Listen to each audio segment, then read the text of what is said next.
एक छोटे से गांव में मोहन नाम का एक आदमी रहता था। मोहन बहुत ही आलसी था।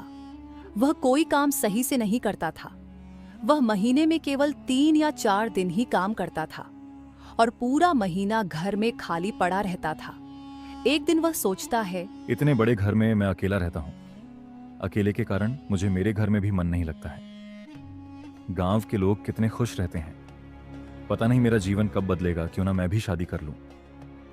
मुझे अपनी शादी की बात मेरे भोगी फूफा से करनी चाहिए। फिर मोहन अपने फूफा के घर चला गया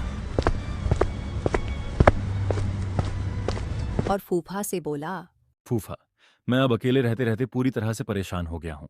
मैं सोच रहा था कि आप मेरे लिए भी कोई लड़की देखिए ताकि मैं भी शादी कर सकूं। मोहन, बेटा ना तू काम करता है, सिर्फ दिन भर घर पर पड़ा रहता है। इससे कोई भी बेटी का बाप तुमसे अपनी बेटी का शादी क्यों कराएगा? अगर कुछ काम धंधा करोगे तब तुम्हारी शादी करवा दूंगा। फूफा, मैं वादा करता हूँ कि आज से मैं पूरी जी जान से मेहनत करूंगा और खूब धन कमाऊंगा। फिर आप मेरी शादी करवा देना, ठीक है? मोहन, जब तुम कामयाब हो जाओगे तब मैं तुम्हारा शादी करवा दूंगा। तब से मोहन खूब मेहनत किया और खूब पैसे कमाए। फिर उसके फूफा ने उसकी शादी करवा दी। मोहन जब अपनी पत्नी को लेकर घर पहुंचा, जैसे ही उसकी पत्नी घर पहुंचती है और घर का हाल देखती है तो मन ही मन बोलती है, हे भगवान, ये घर है, लगता है कोई सालों से यहाँ पर नहीं रहता है। भाग्यवान, तुम क्या सोच रही हो? अब तुम आ गई हो तो अब ये घर तुम्हारा ही है। मैं थोड़ी देर में आता हूँ। आरती पूरी घर की अच्छी तरह सफाई करती है और फिर खाना बनाती है। A few moments later. अपनी पत्नी के हाथ का खाना खाकर मोहन मन ही मन बोलता है, आज बरसों बाद इतना स्वादिष्ट भोजन खाया हूँ।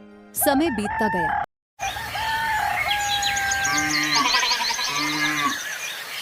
मोहन कहीं काम करने नहीं जाता था। तब उसकी पत्नी उसे बोलता है, आप सारा दिन सिर्फ सोते हैं और खाते हैं। ऐसे में तो हम लोग कुछ दिन में भूखे मर जाएंगे। आप कुछ करते क्यों नहीं हो? अरे भाग्यवन, मैं काम के बारे में ही सोच रहा था।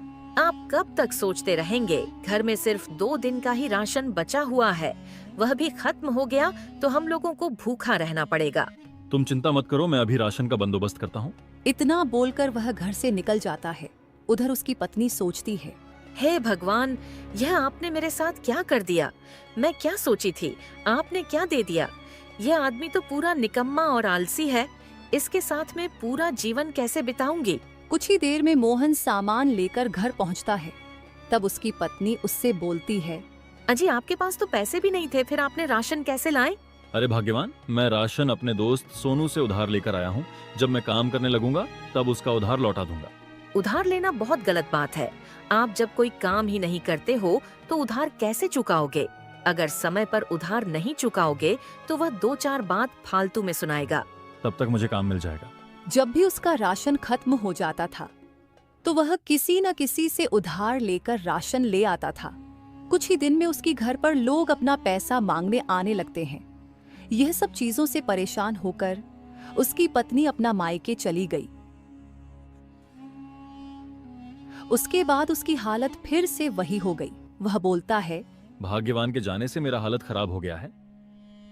ना घर में खाने के लिए कुछ है और ऊपर से कर्ज वालों की घर के बाहर लाइन लगी रहती है। भाग्यवान सही कहती हैं कि कर्ज वालों का पैसा कहां से लौटेगी। मुझे कैसे भी करके इन सभी से अपना पीछा छुड़वाना है। अगर मैं यहां पर रहूंगा तो ये लोग मुझे जीने नहीं देंगे। मैं ससुराल चला जाता हूं, 1-2 महीने वहां पर रहूंगा। आराम से कोई परेशान नहीं करेगा।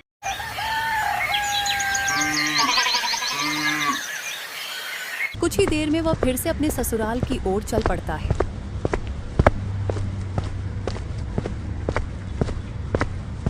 ससुराल पहुंचते ही उसकी सास उससे बोलती है, दामाद जी, आप यहाँ, मैं आपके बारे में ही सोच रही थी। उसकी पत्नी सब समझ रही थी कि वो यहाँ पर भी आराम से खाना खाने और मौज करने आ गया। थोड़ी देर बाद वह आराम करने गया। उस समय उसकी पत्नी बोलती है, आप काम करने के डर से यहाँ भी आ गए? आप काम क्यों नहीं करते हो? अरे भाग्यवान, मैं काम ढूंढ रहा हूँ। कोई काम मिले तब तो काम करूं। धीरे धीरे समय बीतता गया।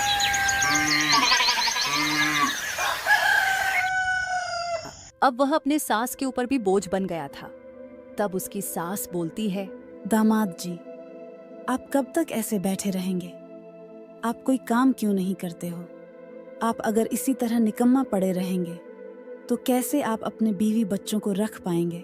इतना सब कुछ सुनने के बाद मोहन को बहुत खराब लगता है और वह मन ही मन सोचता है, आखिर सास भी तो सही ही कह रही है। मैं जहां जाता हूं सब पर बोझ बन जाता हूं। गांव भी में भी लोग अपने पैसे मांगने आ जाते हैं। तब वह अपनी पत्नी को बोलता है, अरे भाग्यवान, चलो घर चलो। मैं घर तो आ जाऊंगी, पर आप वादा करिए आप मेहनत मजदूरी करके पूरी कर्ज उतार कर अच्छी जिंदगी जिएंगे। ठीक है, मैं वादा करता हूं कि अब से मैं भी मेहनत करूंगा और खूब पैसे कमा लूंगा। उसकी पत्नी खुशी खुशी घर चली जाती है। तब से मोहन रोज काम पर जाता है और पैसे कमाकर सभी का कर उतार देता है और अच्छी जिंदगी जीने लगता है।